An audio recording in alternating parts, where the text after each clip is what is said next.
Bacaan dalam salat itu, semuanya menggunakan bahasa Arab. Banyak umat Islam berasal dari berbagai penjuru dunia dan tak semuanya bisa berbahasa Arab. Sebagian orang pun berpikiran bahwa bacaan-bacaan salat bisa menggunakan bahasa Indonesia. Apakah menggunakan bahasa selain bahasa Arab dalam salat menimbulkan dosa? Bacaan seperti apa yang diperbolehkan dan dilarang? Benarkah ada bacaan ketika dibaca bisa menyebabkan kita dapat dosa?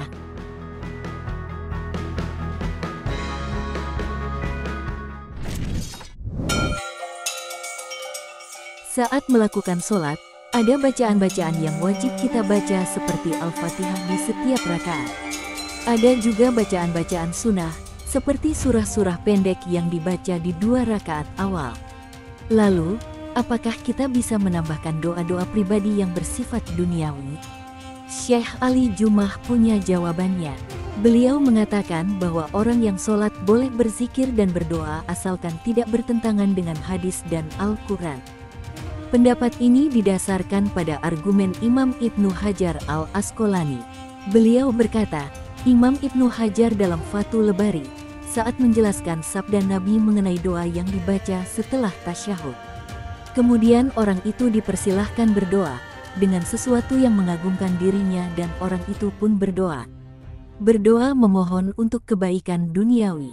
Boleh-boleh saja, doa-doa yang bersifat duniawi, misalnya dilancarkan rezekinya, segera bertemu jodohnya, atau meminta keturunan, itu boleh dilakukan. Hal ini juga dibenarkan oleh Imam Al-Baji dalam Al-Muntaka Syarah Al-Muwattah.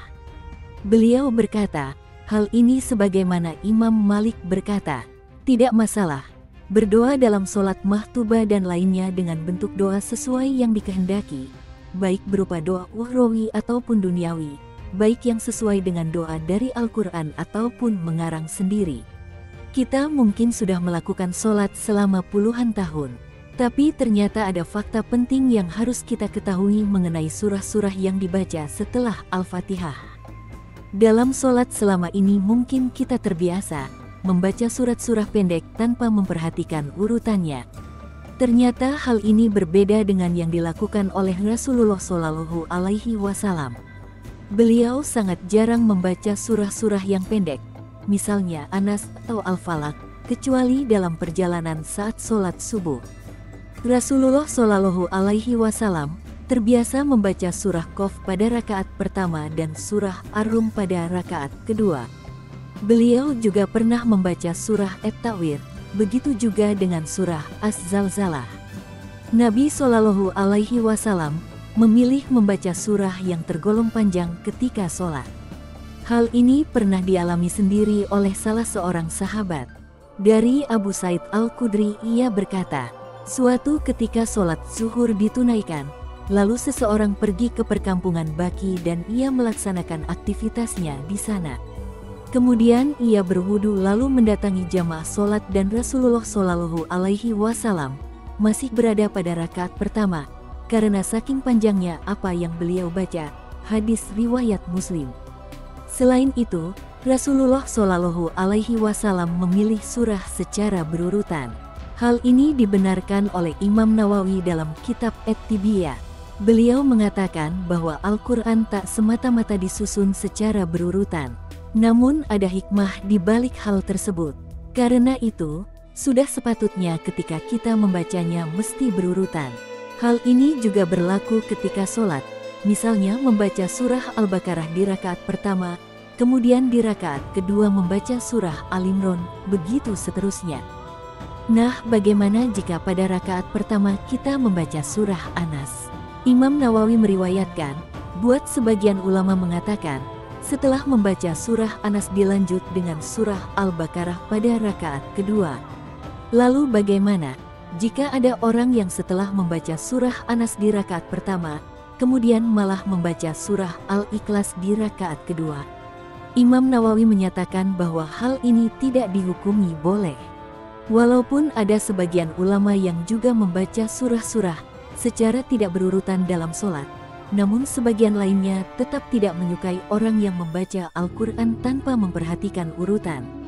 Ada pengecualian dalam membaca Al-Quran secara berurutan dalam sholat, sebab ada beberapa surah yang dianjurkan untuk dibaca pada solat-solat tertentu. Misalnya, solat subuh pada hari Jumat, disunahkan membaca surah As-Sajdah pada rakaat pertama dan surah Al-Insan di rakaat kedua. Beda lagi ketika kita sedang mengajarkan anak menghafal surah-surah pendek. Boleh urutannya dimulai dari surah Anas dan berlanjut sampai di surah Ad-Duha. Cara tersebut memudahkan anak-anak untuk menghafal. Saat sholat jamaah, imam akan membaca surah Al-Fatihah, kemudian dilanjutkan dengan surat-surah pendek yang dipilih. Bagaimana jika surah yang dibaca itu tidak kita hafal? Apa yang harus kita lakukan? Makmum tugasnya adalah mengikuti imam saat imam membaca salah satu surah dalam Al-Quran. Setelah membaca Al-Fatihah, makmum cukup mendengarkan saja. Bagaimana kalau kita belum menghafal bacaan solat dalam bahasa Arab? Apakah boleh menggantinya dengan bahasa Indonesia? Dalam solat, kita sudah diperintahkan untuk mengikuti cara solat Rasulullah Shallallahu Alaihi Wasallam. Kerjakanlah solat sebagaimana kalian melihatku melakukannya. Hadis riwayat Bukhari. Membaca bacaan selain yang dicontohkan oleh Nabi Shallallahu Alaihi Wasallam itu tidak boleh berbicara atau melafalkan sesuatu di luar bacaan yang telah ditentukan, bisa membatalkan ibadah itu. Hal ini berdasarkan pendapat mazhab Hanafi dan mazhab Hanbali. Sedikit berbeda mazhab Syafi'i dan Maliki berpendapat bahwa jika seseorang mengeluarkan perkataan saat sholat, itu tidak membatalkan ibadah jika alasannya adalah lupa dan perkataan yang keluar pun hanya sedikit.